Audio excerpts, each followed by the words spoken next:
Hello everyone, and welcome to my channel.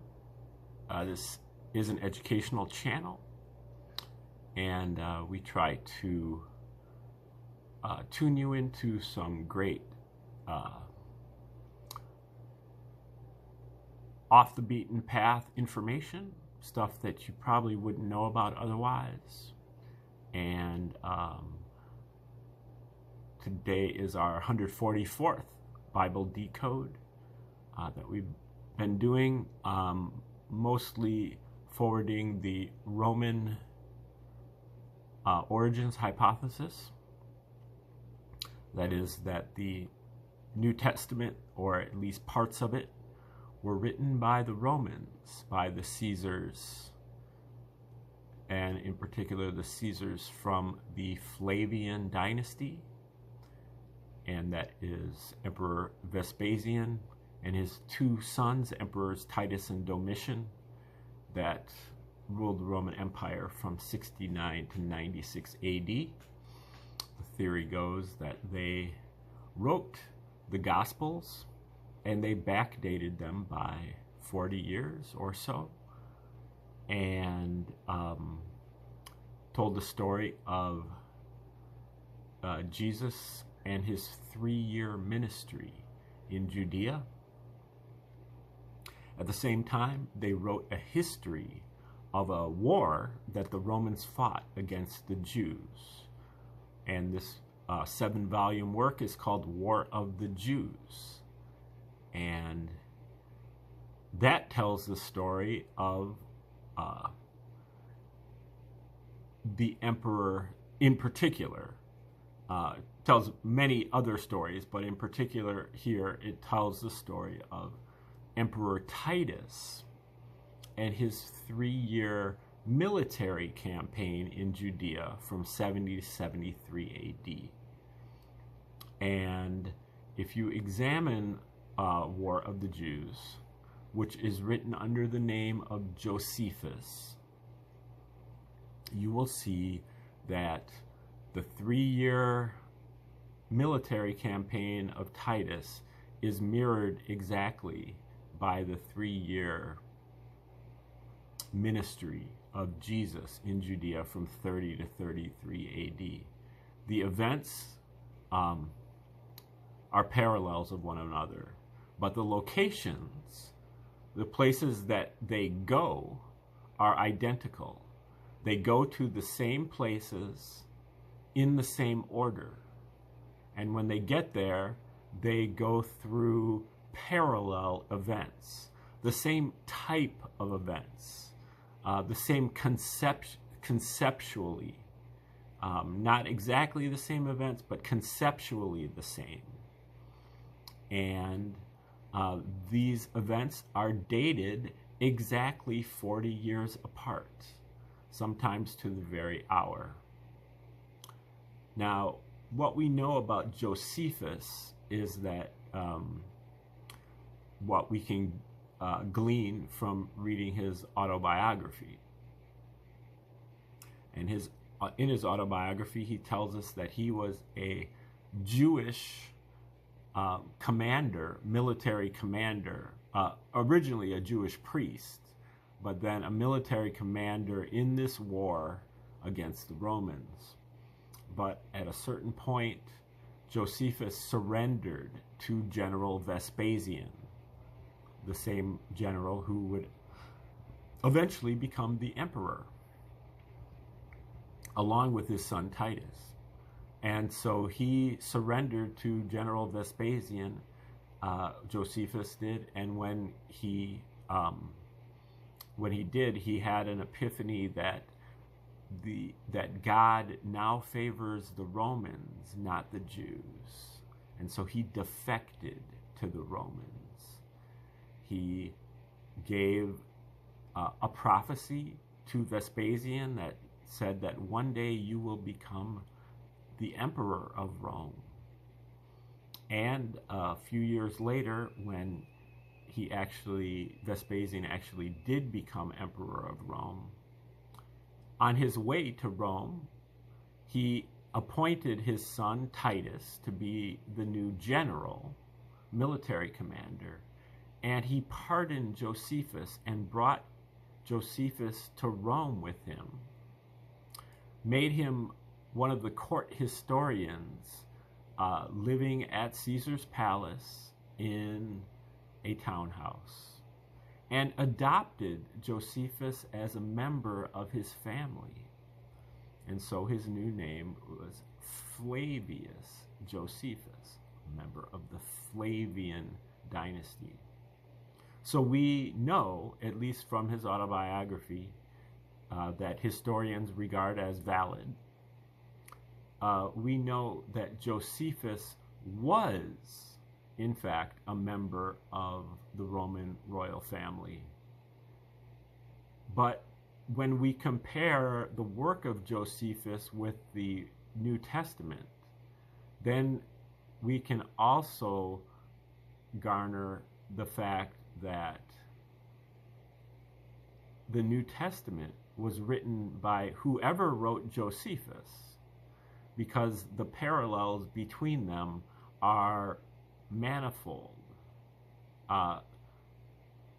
We are looking at a book here from Michael Menescot's called Christianity's Origins as a Flavian Secrecy Cult. He's one of many authors who have put forward the Roman origins hypothesis. And the parallels between the campaigns of Jesus and the campaigns of Titus are fairly well known, but there are many, many, many more different parallels between the two. Another set of parallels is that many prophecies that Jesus makes in the New Testament are fulfilled literally in the work of Josephus, War of the Jews. And many of those, at least a dozen of those prophecies, are fulfilled by Emperor Titus, at the time General Titus, and which basically means that Titus is the second coming of Jesus. The things that he predicts are not happening in the future, in the book of Revelation, and not currently happening. They happened over 1950 years ago. But there are many more patterns than that. Michael Menescot's dug into the book of Luke and looked for parallels between Luke and War of the Jews by Josephus, and he found over 250 parallels just in the book of Luke. It's over 10 per chapter. And these parallels run the gamut. There are several different themes of parallels, but then there are many of them that stand alone. Some of them are easily dismissed as coincidental when viewed in isolation. But when viewed with dozens and dozens and dozens of other parallels, they can be seen to be intentional. And then there are some parallels that are so strong, so detailed, so well hidden, and so well thought out that they could not possibly, even by themselves, be coincidental. Now, Menescot has gone through many of the odds involved, but in this book he goes through all of the parallels, or at least almost all of them, and shows them to you. But not only that, he graphs them out on a chart that you can see in the thumbnail for the video. And on the chart, he puts the book of Luke on the vertical axis and War of the Jews on the horizontal axis. Wherever he finds a parallel, he plots a point. And after doing so, he has formed 5 near-perfect letters of the same size in Latin. Latin being the language of the Roman royalty. The odds of that are so astronomical that it hardly even deserves to be figured out. He had about 77 zeros after his initial number there in figuring this out. Now, and then the fact that it's in Roman and that the letters are A, P, T, V, S.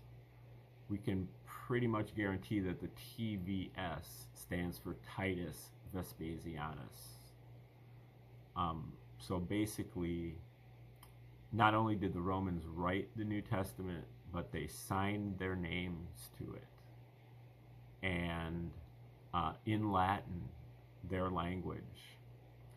But there should be all kinds of red flags already before we even get to there, because the New Testament is written in Greek, which is also the language of the common people in Rome and the elites. The elites mostly spoke both Greek and Latin, whereas the commoners mostly spoke Greek. And in Judea, Greek was rare. Only the elites possessed even speaking Greek, much less writing it. The Romans had a very clear motive to do this because they were tired of the Jews and their militancy, their zeal. They were constantly revolting against the Romans, which culminated in this war of 66 to 73 AD. They knew that the Jews had a monotheistic God who was zealous, jealous, and had a lot of personality quirks, obsessive compulsive disorder, addiction to smoke from animal fat, and a number of other indecisiveness, and a number of other non-godlike qualities. That the Jews were willing to die to maintain these rituals. They also knew that the Jews had a long series of prophecies from the Old Testament that indicated that there was a Messiah on his way, and that Messiah was going to be a military commander who helped them overthrow the Romans. And in 66 AD, a number of candidates for that Messiah came to the fore, with the names, according to Josephus, of Simon, Eleazar, and John. These were the three Jewish zealots that really kicked out the Herod kings from from Jerusalem, and made them flee to Rome. And so, along with the Herods, who were like the puppet government of Judea under the Romans, and the both wounded generals Vespasian and Titus, who became emperors living at Rome, between all of them, they managed to write up a story of a Jewish Messiah who instead was a prince of peace and believed in rendering unto Caesar what is Caesar's, and walking an extra mile with the Roman soldiers' pack, turning the other cheek to oppression, believing that the Romans' slave owner had the greatest faith in all of Israel, and commanding his God to, or imploring his God to forgive the Romans, for they know not what they do. At the same time that he goes outside the Jewish temple and overturns the tables of the Jewish money changers, and disrupts the commerce of the Jewish people who were out there selling doves and pigeons for the animal sacrifices. Same with the coins, getting rid of the Roman coins that had graven images on them for the kosher Jewish coins to bring into the temple for the offering. So disrupting the Jewish rituals at the same time as being completely deferential to the Romans. The Romans also had a monopoly on censorship, on publishing, and on distribution. There was nothing that was going to be written in the Roman Empire unless it had the approval of Caesar. This also shows you that the Romans were the authors of the New Testament. So we're going to go over some of the weaker parallels here that Menescot's found that are in the A and the P of the APTVS pattern. These, Menescot argues, were written in a later period, possibly by Emperor Domitian, or maybe even a later emperor. The parallels are not as well developed, and the letters themselves are not as well developed as you can see from the thumbnail. But he does cite some of these parallels, and we'll see where he goes. This one is from Jewish War, paragraph 50, book 1, chapter 8, paragraph 5. Alexander's mother stayed in Judea out of concern for her relations that were captives at Rome, which included her husband and her other children. She stayed there, convincing Gabinus to demolish the cities. He then parted the whole nation into 5 conventions, assigning one portion to Jerusalem, the west, one to Gadara, the east, one to Anathus, or Amathus, east, and a fourth to Jericho, west, and to the 5th division was allotted Sepphoris, a city of Galilee. Divided the nation into 5 parts, 3 on the west, separated by the Jordan, with 2 on the east. And this is supposed to be paralleled here by Luke chapter 12, verses 51 to 53. The father shall be divided against the son, and the son against the father, the mother against the daughter, and the daughter against the mother-in-law against her daughter-in-law, and the daughter-in-law against her mother-in-law. Do you suppose that I am come to give peace on earth? I tell you, no, but rather division. For from henceforth there shall be 5 in one house divided, 3 against 2, and 2 against 3. So Jerusalem or Judea is divided into 5 parts, 3 on the west, separated by the Jordan, with 2 on the east. And there shall be 5 in one house divided, 3 against 2 and 2 against 3. The parallel above is another one that mirrors Luke's house divided concept, this time clearly evoking this 2 versus 3 conflict, and for good measure describing a mother divided from her relations too.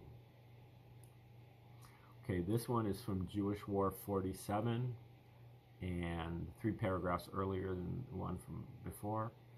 Alexander overran Judea and came to Jerusalem and ventured to rebuild its wall. But being afraid of being attacked, he gathered an army of 10,000 armed footmen and 15,000 horsemen. He also built walls about several other places, but was defeated at Jerusalem, implying he didn't have time to adequately build the walls.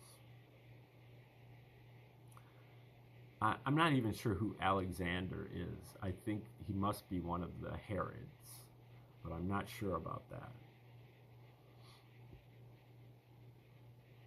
Okay, this is skipping a few paragraphs to Aristobulus, who is one of the Herods. Aristobulus came and attempted to build a wall around the city, but had to retreat when Gabinus arrived. Then he came to Machaerus,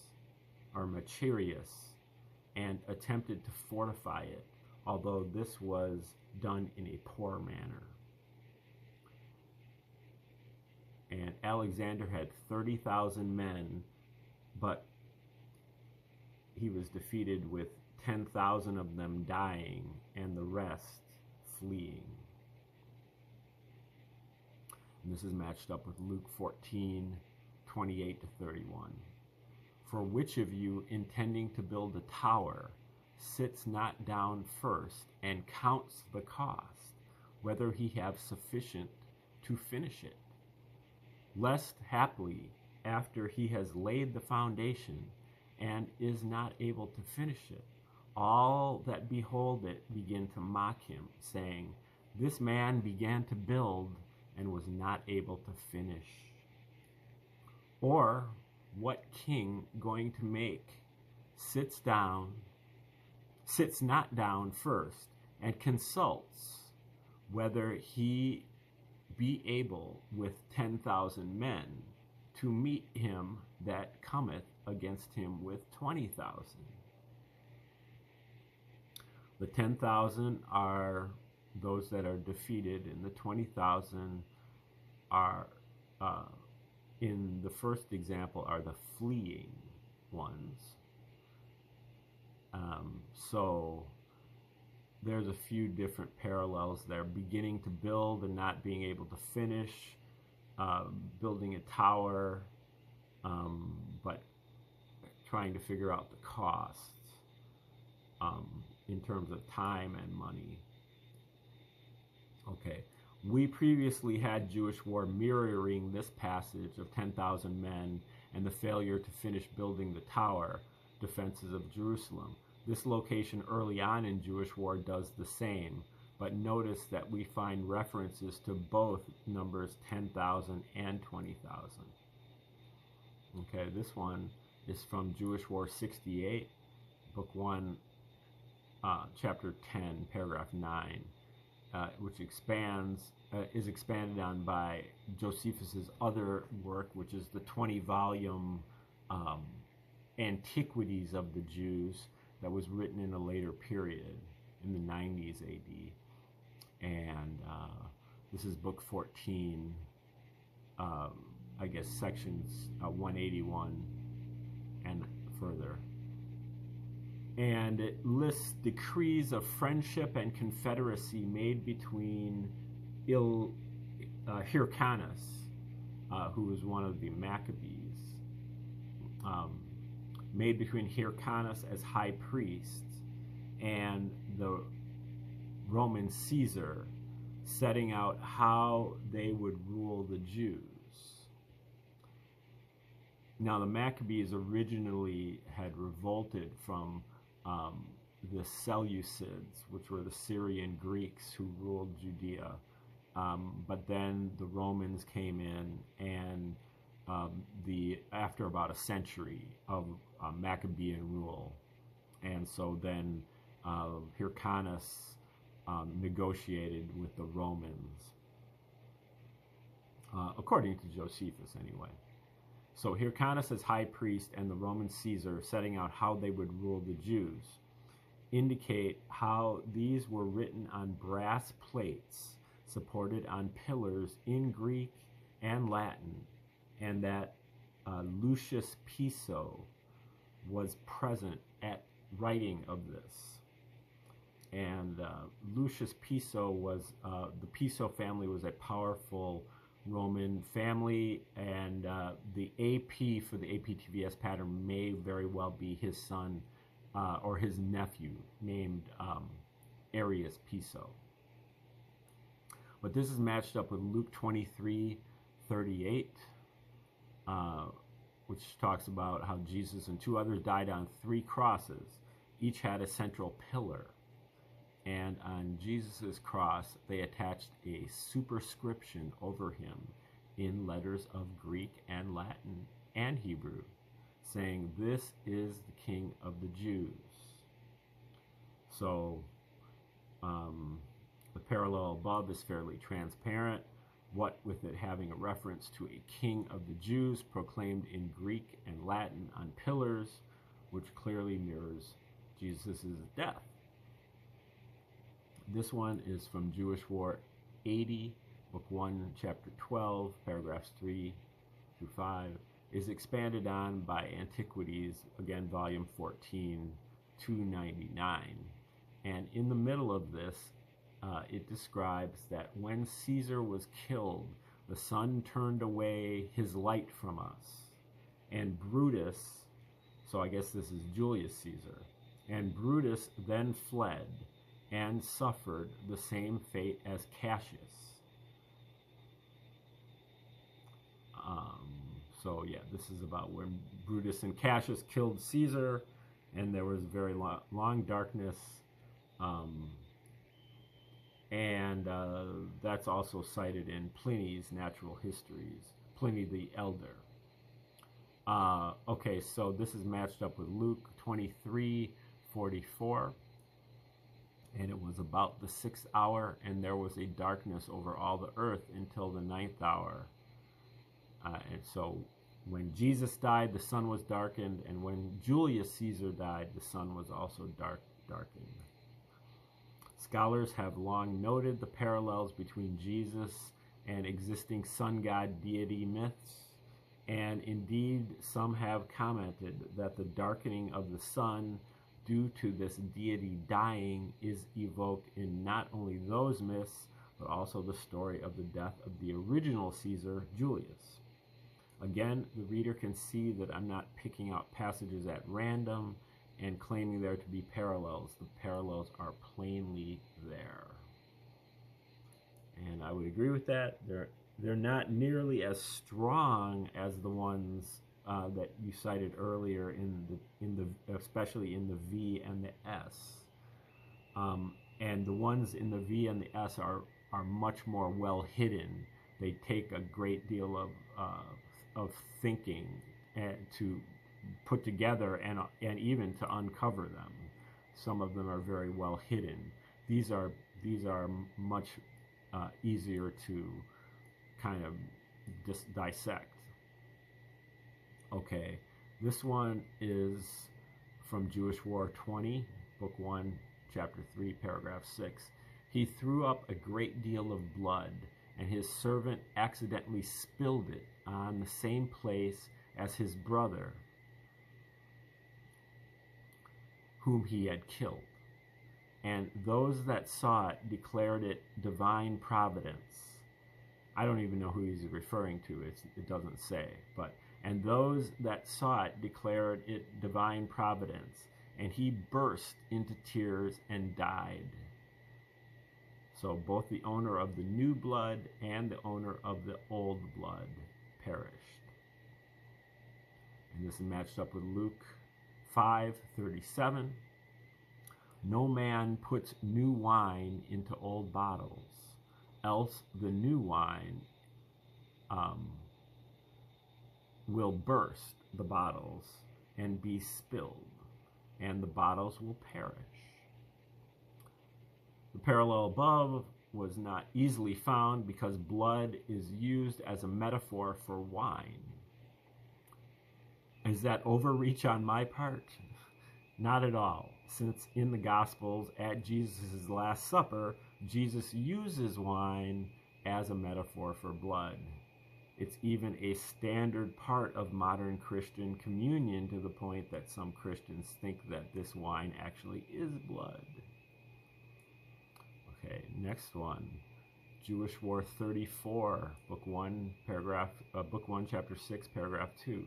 There was a conflict with Hyrcanus and a siege. And this is expanded on by Antiquities, again, volume 14, section 22, which talks of Onias, the brother of Jesus, different Jesus, who could control the weather by praying to God, as he had previously done so to end a drought. They killed him, and God punished them by bringing a storm which destroyed all the fruit of the country. And this is matched up with Luke 8:22-25. Jesus went into a ship with his disciples, but he fell asleep, and there was a storm of wind on the lake. And they said, Master, we perish. Then Jesus arose and rebuked the wind and the raging of the water, and they ceased, and there was a calm. And he said, Where is your faith? And they wondered, What manner of man is this? For Jesus commands even the winds and the water, and they obey him. Okay, this next one, Jewish War 162, Book 1, Chapter 24, Paragraph 3. Herod complained to his wife that he had married a woman of a low family. Herod gives Marianne's, he married 2 women with that name, but Herod gives her garments to his later wives as gifts, who complain that they are soon to wear no better than hair cloth, a rough cloth of animal hair, rather than royal garments. And these are matched with Luke 1, 46 to 48. And Mary said, God has regarded the low estate of myself as handmaiden. And Luke 2, 12 and 16. Mary has the babe wrapped in swaddling clothes, lying in a manger for animals. And the shepherds came, which is mirrored by the Magi giving royal gifts. Well, that one isn't very strong, I don't think, but in the above we have Jesus' brother exhibiting divine control of the weather, plainly mirroring Jesus doing the same. The wife Mary being of low estate, as in Luke, and the gifting of garments associated with animals. Well, put that way, there are several parallels there, and it's clearly worth a dot. Okay, this next one is Jewish War 171, Book 1, Chapter 25, Paragraph 4. Herod's anger abated, thanks to the argument that because it is in kingdoms as it is in gross bodies, where some member or other is ever swelled by the body's weight, it is not proper to cut off such member, but to heal it gently. He calls that dropsy. He suggested to Herod, the king of Judea, to take the approach of healing the dropsy. And this is mirrored by Luke 14:2. Jesus, king of the Jews, healed a man with the dropsy. Okay, that's